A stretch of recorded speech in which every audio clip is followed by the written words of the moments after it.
Dry granulation method. Dry granulation method में हम कोई भी सॉल्वेंट इस्तेमाल नहीं करते, जबकि जो वेट ग्रेनुलेशन मेथड है उसमें हम सॉल्वेंट इस्तेमाल करते हैं। और ड्राई ग्रेनुलेशन का मेथड उस वक्त टैबलेट बनाने के लिए चूज़ किया जाता है जब हम वेट ग्रेनुलेशन जो मेथड है उसको इस्तेमाल ना कर सकते हो, फिर हम ड्राई ग्रेनुलेशन जो मेथड है वो इस्तेमाल करते हैं। अब ड्राई ग्रेनुलेशन में सॉल्वेंट इस्तेमाल नहीं होता, तो हम ग्रेन्यूल्स किस तरह से तैयार करते हैं। जो हमने टैबलेट्स बनाने के लिए मिक्सचर तैयार किया होता है, तो हम उस सारे मिक्सचर को एक साथ कंपैक्ट कर देते हैं, जिसकी वजह से वो एक दूसरे के साथ जुड़ जाता है। फिर हम उसकी क्रशिंग करके और उसकी साइजिंग करते हैं। Dry granulation method. Wet granulation is not applicable, यानी कि जब हम वेट ग्रेनुलेशन को इस्तेमाल ना कर सकते हैं फिर हम ड्राई ग्रेनुलेशन टेक्निक इस्तेमाल करते हैं।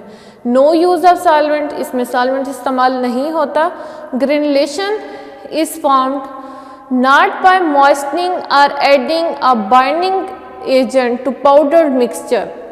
अब ग्रेनुलेशन जो हम तैयार कर रहे हैं उसमें हम ना किसी किस्म की कोई मॉइस्टनिंग कर रहे हैं, ना कोई बाइंडिंग एजेंट डाल रहे हैं, कुछ भी नहीं डाल रहे, बल्कि by compacting large masses of mixture and subsequently crushing and sizing into granules। अब ड्राई ग्रेनुलेशन मेथड के स्टेप्स क्या हैं। सबसे पहले हमने वेह करना है। वेह करने के बाद इंग्रेडिएंट्स को अच्छी तरह से ब्लेंड करना है। ब्लेंड करने के बाद स्लग फॉर्मेशन है, फिर क्रशिंग ऑफ स्लग है, फिर स्क्रीनिंग है। जो स्लग्स हम बड़े बड़े जो मैश तैयार होगा, फिर हमने उसकी स्क्रीनिंग करनी है इनटू ग्रेन्यूल्स। फिर उसके बाद उसमें हम लुब्रिकेंट्स को मिक्स करते हैं।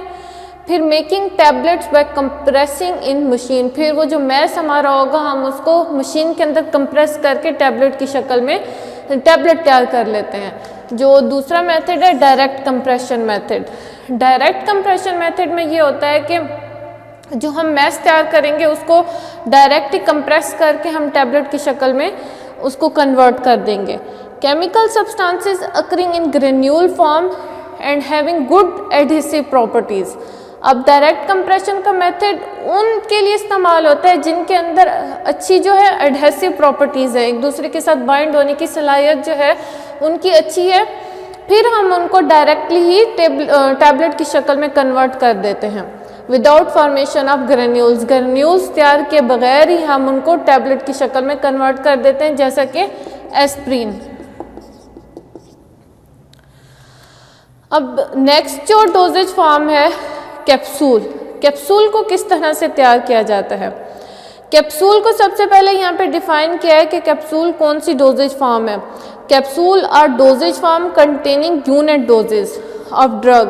कैप्सूल एक ऐसी डोजेज फॉर्म है जिसमें हम दवाई की जो मुख्तलिफ खुराकें हैं वो हार्ड या फिर सॉफ्ट जो जेलेटिन कैप्सूल है उसके अंदर बंद होती हैं। और ये जो कैप्सूल शेल है ये या तो जेलेटिन का बना होता है या स्टार्च का या फिर इनसे मिलते जुलते किसी भी मटेरियल का बना होता है और हम इसको निगल सकते हैं।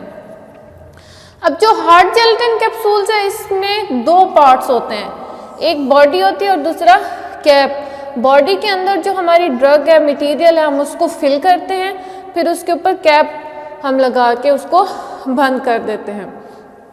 लार्ज स्केल या फिर स्मॉल स्केल प्रिपरेशन जो कैप्सूल के है दोनों में ही, चाहे हम लार्ज स्केल प्रिपरेशन कर रहे हैं या फिर स्मॉल स्केल कर रहे हैं, ये वाले स्टेप्स इन्वॉल्व होते हैं। सबसे पहले हमने क्या करना है, developing and preparing formulation.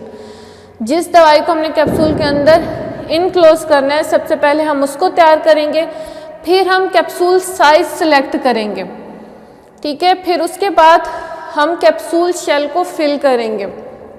Fill करने के बाद हम उनकी सीलिंग करेंगे अगर ज़रूरी है तो।